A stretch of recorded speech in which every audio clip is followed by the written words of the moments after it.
Sino ako para abutan nyo naman? Kung ayaw nyo abutin, huwag kayong umupo sa sumakay sa public. Di ba kayo nagsabi ayaw nyo abutin? Kayo ang nagsabi huwag nyo abutin ng bayad. Ayaw nyo abutin. Sige, una mo. Mai-stress ka talaga. Kasi may mga ibang tao talaga na kapag sumasakay ka ng jeep, ayaw nilang iabot yung pera mo doon sa driver. So naka-experience ka na ba ng ganitong sitwasyon? Napakaingay, mura kayo ng mura. Bakit? Sino kayo para murahin kami? Sino ako para abutan nyo naman? O, di huwag kayo sumakay sa public. Huwag kayo sumakay sa public. Sige, demanda mo ako. Demanda rin kita. Minumura mo ako. Oo, talaga. Minura mo ako, ah. Ito ang bulong ng bulong dyan. Ay, hindi ikaw ang kausap ko, mama ko. Ang bulong ng bulong. Nanay ko ang kausap ko, hindi ikaw. Nanay ko ang kausap ko, hindi ikaw. Nanay ko ang kausap ko, hindi ikaw. Yun naman pala eh. Nag-ano ka ng ano na hindi mo Kung naman. ayaw nyo abutin, huwag kayong umupo sa sumakay sa public. Diba? Umami ka rin. Ano kung amin? Di ba kayo nagsabi ayaw nyo abutin? Kayo ang nagsabi huwag nyo abutin ng bayad. Ayaw nyo abutin. Kapag ganyan kung may edad na, huwag naman ganyang sama ng ugali. Eh, itong dakdak ng dakdak.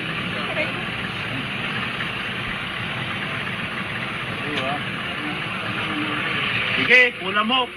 Eto na ang ating reaction. Ang pinakauna sa lahat is nakakalungkot. Bakit?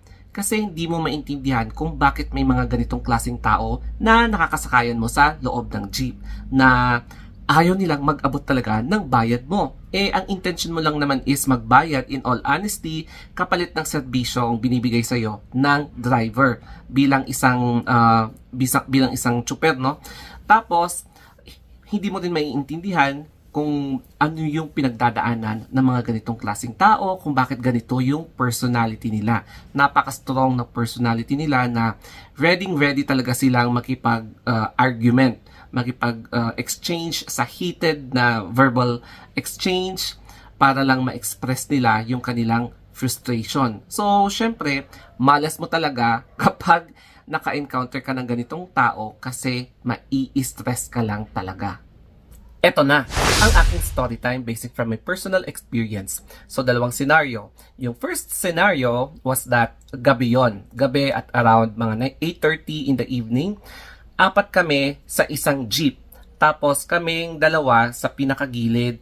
And then yung dalawa na mag-ina, kaharap namin pero mas malapit sila sa driver. And then magbabayad sana sila, no?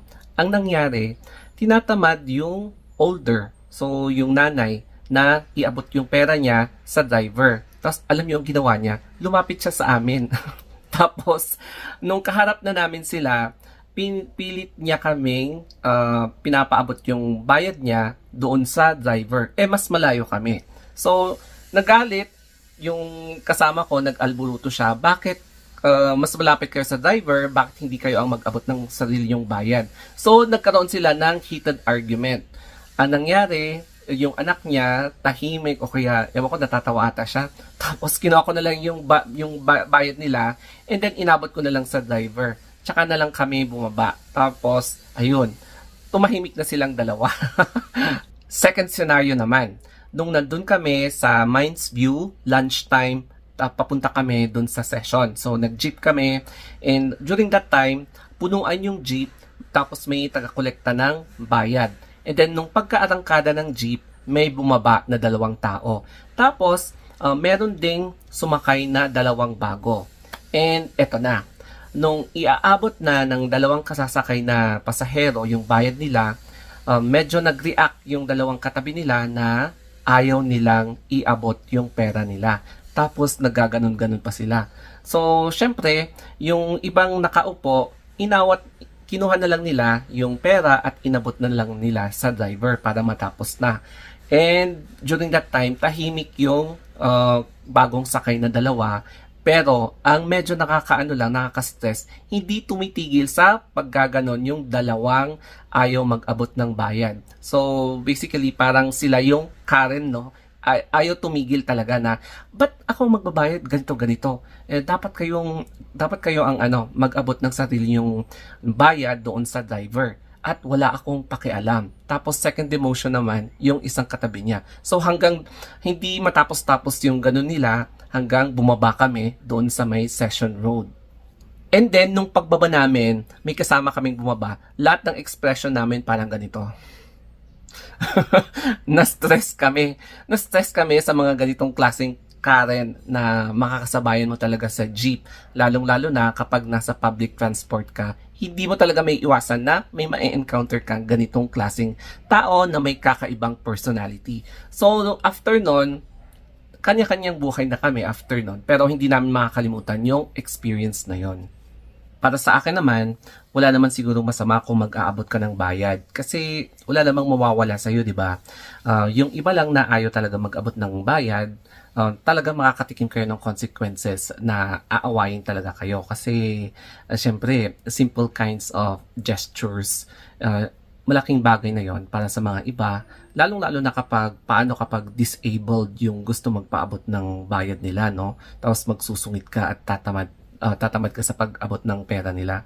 So, nakakalungkot lang talaga na may mga ganitong tao na may kakaibang personality. So, I hope na may natutunan kayo dito sa video na ito, especially kapag nakasakay kayo ng jeep o kaya ng bus. Okay? So, thank you and I hope na nakarelate din kayo basing from your personal experience. Kasi alam ko, may mga naka-experience na rin ng mga ganitong sitwasyon. Okay? So, always remember to keep toxic and negativity away. Okay, that's all. Thank you and have a nice day.